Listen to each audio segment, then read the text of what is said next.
everybody. My name is Edward Anastassacos. Alongside with my partner Enrique Garcia, we'll be presenting our Horus project. So Horus is a god in the ancient Egypt, a mythological god. He was represented as a falcon, and was a symbol of protection. That's also the name that we've selected for our startup idea, to build drones for peaceful purposes. So before we get into the heart of the matter, I'll quickly talk about the layout of the presentation. So after a quick introduction, we'll give you an overview of our UAV, and then we'll explain you what we call the Eye of Horus, because it's at the heart of our presentation, before actually dwelling into the markets. Towards the end of the presentation, we'll be explaining you what we aim with our company, with the Horus company, before giving you our financial analysis. So let's get started. So our idea was to develop drones, unmanned air vehicles with applications in imaging and reconnaissance. This was an idea that we've had for quite a while now, and thanks to this challenge, we actually started to really put efforts in it, and so that's thanks for the organizers, and also thanks to our supervisor, Dr. Jennifer Kingston. So we are a team of 3 engineering students, and as you can see, unfortunately, we're only 2. Edward, our partner, had unexpected and unfortunate family issues over the 3 past days, so he can't present with us. However, as a team, we are very multicultural, multilinguistic. We represent 5 countries. We speak nearly 7 languages, and we have different backgrounds. We met each other last year when we were studying in Cranfield in a Master in Astronautics and Space Engineering. We've just done a lot of projects together. So now let's talk about our UAV. So our UAV is a low-altitude, rocket-propelled surveillance drone. In fact, we wanted to do that because we wanted to have high-resolution images. And to do that, we have equipped our drone with what we call the Eye of Horus, which is located at the bottom of the aircraft, to actually use ESA patent 561 to reach very high performances that will be useful for many things. So for those of you who've never seen what is a rocket-launched UAV, here are some examples, mainly from the military, but also from the amateur field. And you might ask, why are we doing this? In fact, we've noticed that there was a gap in the in some markets, like the search and rescue agencies, they are acquiring for these sort of technologies, but also for wildlife conservation organizations. And the fact is, we've noticed that there were many things that still can be improved in this market. Current responses require high deployment, sometimes they're very expensive. When it comes to saving people, saving time is vital, and that's something we are aiming to improve. And covering large areas is also something that is needed. So, with all that, we decided to have stringent requirements, which you can see here, some of which are high-resolution images. Wanted to have very clear images, to cover large areas using a wide field of view, and also quickly transmit the data that we're collecting. So we've designed a drone, and we've reached some very good performances. It's very lightweight, about 11 kilograms, can reach an altitude of 1 kilometer in only 20 seconds, and can have a flight duration of about nearly 4 hours. So in fact, we've not reinvented the wheel. This is a classical drone. We wanted it to be very lightweight, so we designed the structure accordingly. We have designed the power, so it includes about 1 kilowatt-hour, so very classical. The landing system is a parachute. We're using a slingshot for the launch, so very classical. However, we did think out of the box when it came to propulsion system, the imaging, and the communication. And here is why. In fact, we wanted to overcome the constraints that exist in the traditional design. The delay before apogee, which is linked to the time that we need before we can start processing and operating our drone. We wanted to increase the images, of course, the quality of the images, and the time before we can actually start to process the data collected. So to do that, we have designed hybrid propulsion, which at first uses a disposable rocket that will bring our UAV to an altitude of 1 kilometer. And once it has reached that altitude, it will be switched on the cruise mode using an electrical propeller. Besides, we also have a cutting-edge real-time communication, so that's a real strength. We've incorporated an S2UN transmitter, which allows us to reach data rates up to 39 megabits per second. And finally, yeah, the imager, which we call the Eye of Horus, is one of the most important subsystem of our project. With all this, we're aiming to reach a total selling price of 40,000 euros. I'll hand it now over to my colleague Enrique, who will present you the Eye of Horus. Thank you, Luis. Well, as Luis mentioned, the Eye of Horus is what we call our imaging system, which is based on ESA's patent 561. The point of this imaging system is to have very high resolution images, as you can see, 70 megapixels, while still having a good spatial resolution and having a variable field of view, so you can vary the area that you cover on the ground with this imaging system. Why do we need ESA's patent 561? Well, if any of you have ever used a GoPro camera, you'll see that the images that you capture are similar to the one here on the left. So the edges are incurved, the edges are distorted, and there's not very good quality.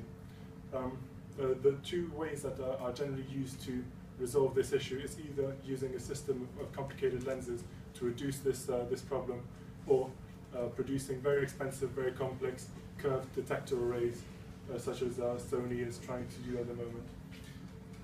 Our solution instead is to use ESA's patent 561, called Optical Device for Mapping a Curved Image Field, which uses a series of microscopic waveguides to pixelate the light as it comes into the lens and redirect it to a planar field. This means that you can use standard off-the-shelf detector arrays, which are much cheaper. If you apply this onto our example of UAVs, on the left-hand side, you've got what you would, you can see what you would get if you used a normal lens. So most of the image couldn't be used because it would be distorted, it wouldn't be useful data. Whereas if you correct the image, you can actually use all of the area that you cover with the imaging system. This has a few advantages, which is the fact that it's mechanically simple. There's only two components to the imaging system. It's much cheaper than curved detector arrays, as I mentioned earlier. It's lightweight and it's shock resistant. On the other hand, this technology has never been used before, so an awful lot of testing and R&D would need to go into it before we can actually deploy it into the market. In terms of manufacturing, we researched the methods that we would use to produce these waveguides, and we would use some fairly high-end manufacturing techniques such as etching and substrate deposition. This also proves that it can actually be manufactured. These techniques exist, although they are fairly expensive, so we estimate that each of these lenses will cost us about €1,000 to produce.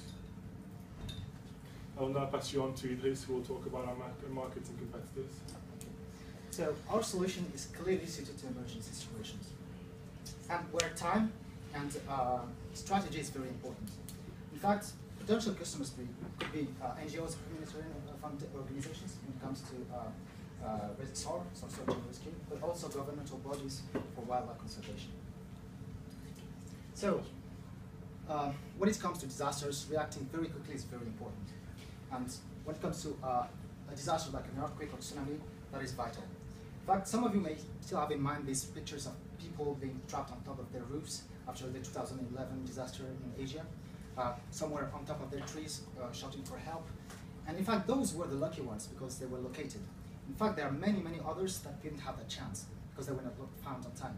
And that is exactly what we want to do. We want to solve this problem by providing institutions with a tool that would allow them to quickly assess the terrain and find survivors. Besides, there's another aspect. If you look at this image, you can find a road that is completely destroyed. And that happens after an earthquake, which was followed by a landslide in India. And imagine if rescuers had to take this road to recover some people up the hill, let's say. They would find out at the very last moment that they cannot have access. And that is a problem, of course. So our tool could provide rescue teams with a tool that would provide them with strategy and adapt what they want to do to maximize their time and resources. So who could be interested? In fact, there are many, many organizations that can be interested in these sort of technologies. There are NGOs for assistance in operations, like the International Rescue Committee. There are all these organizations that are involved in logistics and technical assistance, like the DIRT, Disaster Immediate Response Team, and all the NGOs that are actually working on coordinating the efforts, like the USAID. So why would they choose us? In fact, current solutions, as we said, are very expensive. When it comes to helicopters, well, you know, maintenance is very, very high, it requires manpower. Sometimes the methods are not really adapted to what we want to do. When it comes to satellite imaging, not really use it immediately in case of disaster. And we think and we believe that our projects can really provide these institutions with high-resolution images they can deploy quite quickly with our system and still maintaining a low-cost option. There is also the wildlife organizations that are very interested in what we are doing. Poaching is becoming an increasing problem around the world, and governments are doing their best to actually decrease that trend. They are hiring new rangers, they are buying helicopters, and there are lots of investments that are going to this market. And we are absolutely convinced that our project can also benefit from these investments. And why? Because reserves can be very large, very big, and we can cover larger areas. Another example is this recent interest in UAVs. There is this Wildlife Conservation UAV Challenge in which we intend on participating as well. So why would they choose us? In fact, for the same reasons. Current solutions are very expensive. Reconnaissance teams need an airborne support, which they don't really have for now. And we can actually provide them the exact solutions they want. Even within the UAV market, we found that there was a gap. In fact, you have on this left-hand side these big companies that are producing very heavy UAVs, very expensive. And on the other hand, you have these cheap UAVs, but without very great performances. And we found that we actually, with the Horus, we could fit in the middle of these two groups, while still being affordable and still maintaining high performances. So, to conclude with, for this section, with our advantages, which are quite numerous, not only we can be implemented in disaster relief methods by providing quick assessments, we can also participate in protecting the wildlife, but we can also forecast other markets, such as naval search and rescue, because of the technologies that we're using. So now I'll turn it over to Enrique to give you an insight on our company. Thank you, Luis. Well, as you will have understood, our idea is to actually start a business from this product, from this business proposal. And we aim to establish this company at the ESA Business Incubation Center at Harwell in the United Kingdom. Why ESA BIC? Well, because we think that they can provide us a lot of support in terms of research, in terms of management, in terms of finance. Why Harwell? Well, it is very close to Heathrow Airport, which I believe most of you know, which is a global trade and cargo hub. It is also very close to London, which is the home to a lot of organizations, many of which we have contacted and have given us quite a lot of positive feedback. In terms of management, I myself will be in charge of strategy, so everything to do with marketing and sales strategy, liaising with customers, liaising with suppliers. Idris here will be in charge of operations, so everything that has to do with the actual production and integration of the subsystems. Edward, who unfortunately isn't here today, will be in charge of technology, so leading R&D efforts and liaising with our research partners. We have established an R&D strategy, so a number of priorities that we have to sort out before being able to deploy our product. As you can see here, the very first priority is those waveguides that I mentioned earlier that have not been tested yet, which we absolutely need to get right before we can start building our product. That will be the first priority, followed by the integration of this Eye of Horus, the imaging system, followed by the design, the detailed design of the UAV, the prototyping and testing, then the software needed for autonomous navigation and the rocket-propelled launch, and finally the certification of the UAV before we can roll out the product to the market. We will do most of this work with some partner institutions such as Cranfield University or the Harwell Research Center if we were to be incubated at the ESA BIC in Harwell. In terms of marketing and sales strategy, well, we'll be very customer focused in terms of marketing, so we'll be working with partners, working in events, in projects, trying to promote our product as much as possible directly through our customers. In terms of branding, as you've noticed, we've called our company Horus, so the god of the sky, the god of protection in ancient Egypt. We've called our UAV the dove, so a symbol of peace.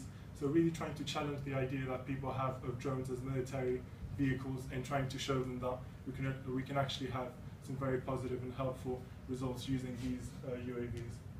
In terms of sales, Again, we'll be working directly with our customers, trying to experiment with the UAV to show them what benefits they can get out of using our UAVs. We will offer a standard offering, so a standard UAV, which we can then modify according to their needs. We've been in touch with a number of wildlife conservation agencies who have told us that it would be useful to add a tracking system for the animals on top of the imaging system, which is something we could consider. And finally, every sale should be guaranteed by a deposit once the order is placed. I'll now quickly present the financial analysis for our business. As you can see here, we've got 4 sources of income: the sale of our UAVs, the sale of the imaging systems, the sale of the rocket motors, and the rental of the entire package. We've established prices for each of those. I'll quickly go over the pricing of the UAV. There'll be an initial deposit followed by some payments every 3 months up to the completion of the payments after 18 months, and the UAV will be delivered after 6 months. We've also established some sale forecasts, and as you can see here on the bottom right, we've been fairly pessimistic in assuming that in the first year we wouldn't make a single sale due to R&D and certification of our UAV. Looking at the analysis, we've analysed the non-recurring costs such as R&D, salaries and expenses, and office space in Harwell, and we've come up with a forecast of how this will increase through the years as we add employees and maybe move into bigger facilities. At the bottom here, you've got the breakdown of the costs for producing our UAV. So we've accounted for everything, starting with the structures, going through transmitters, the Eye of Horus imaging device, and also this contingency at the bottom right, which is very important and was actually planned to account for possible royalties to ESA, although this obviously will need to be discussed once we start using this patent 561. In terms of profits and cash flows, on the left-hand side here you've got our profits and losses forecast. This shows that both in the optimistic, realistic, and pessimistic scenarios we'll reach break-even point in the 3rd year, whereas on the bottom right you have our cash flow forecasts, which show that in the optimistic and realistic scenarios we will be cash positive by the end of the 4th year, and in the pessimistic scenario we'll be cash positive in the 5th year. This analysis also shows that we will need an investment of about €550,000 to be able to survive the worst case scenario, so the 4th year of the pessimistic scenario here. So I'll quickly wrap this presentation up. The Horus proposal is a viable solution. It is a UAV, so this is a very growing, very dynamic market currently. We have identified gaps in the market, both in the applications that we are trying to target and in the wider UAV market as a whole. It will contribute to save a lot of lives, both after disasters and at sea. And it will help protect ecosystems by protecting endangered species in Africa, for instance. But the Horus proposal is also a very strong management team who has been bonded through about 14 months of projects and competitions and work together. We speak an awful lot of languages and come from, well, as you just mentioned, we've got 5 nationalities, so we are very multicultural. We have a variety of specialities, so ranging from aerospace to physics and to mechanical engineering. And really, we live for entrepreneurship, and we are really, really passionate about this project. So that's why, with your support, we hope to make this a reality. So this is the end of the presentation. So thank you very much for listening, and if there are any questions, we'll be happy to take them now.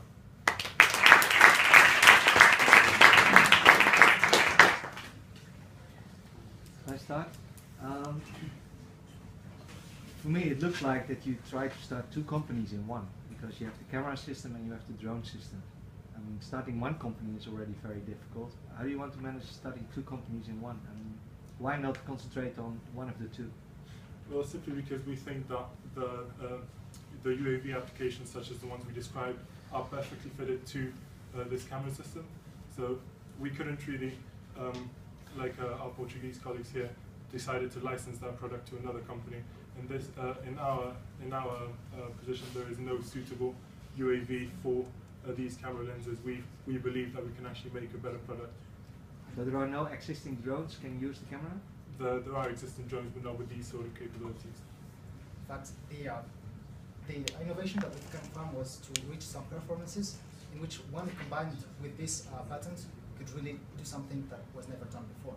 Because if we looked at the beginning of the presentation, we have the system, for instance, using a rocket. That's not being done. That's something we're actually building, and once it will be complemented with this lens, which is what we call the eye of Horus, then we'll reach these performances. But we cannot really do one without the other.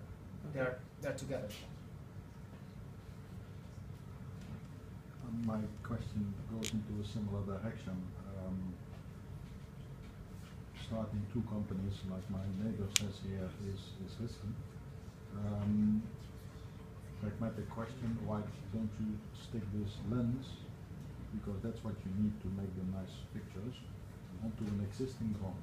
It cuts out a lot of efforts. Once again, we don't think that the performances,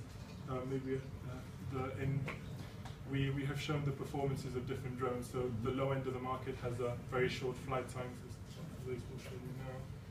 Very short flight times, which we don't think gives you enough time to make the most out of this lens. Whereas on the other hand, the high-end drones here on this side are very expensive, and we don't think that the customers that we're trying to target will be able to afford them.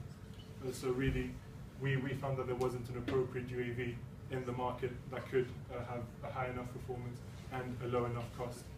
In fact, if you look here at the flight time, you see that there's a big gap. In fact, you have these big drones that can fly very long, because they're using combustion engines. And on the other side, they have the drones that actually exist don't allow us to use these performances.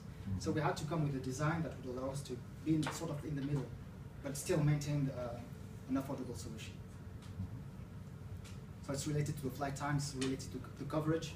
We said we wanted to cover large areas, and that's not possible with what exists now. Does that answer your question? And what about the regulations? Because now there are regulations for UAVs. Absolutely, yes. Oh, sorry. No. Have you thought about it? Yes, we have quite extensively, because that's the main problem with UAVs at the moment. On the one hand, there's regulations with the use of private UAVs. So, for instance, in the UK, you can use them, but you need specific permits. You need to go through certification. In the US, it's not really permitted at the moment, but this is exactly the right moment to get into the UAV market, because the regulations are changing. The civil aviation in the US is changing its regulations for UAVs. So we believe that we could complete our development more or less at the same time as the regulations will change to allow UAVs to be used in most countries in the world. In fact, there are also other countries in which we cannot really intervene because of politics and we've taken account of that. Mm-hmm. You said you would need an investment of 550K, right? How much would you invest yourself? Well, at the moment, I myself have a job. Idris is still a student here. Edward has a job as well, so we're trying to build our savings as much as possible to contribute. I believe at this time we could gather about 20,000. If we were to wait a few more months before integrating the ESA big framework, we could maybe go up to 25,000, 30,000. But yeah, it would be a fraction, but not it would be. What we'd like to insist on one thing is that even if my partners are working, we really want to do this project. We said entrepreneurship is our leitmotif. We really want to do these kind of things, and we really think that we can bring our input in those sort of areas where actually there is not much links between space technologies and saving the rhinos. So we really want to go in that direction, and as we said, we've been working together for 14 months now, and we're really confident that we can achieve that, no matter what it will take. Very good. If there are any more questions? No questions from your side? Or comments, rather? Please do feel free.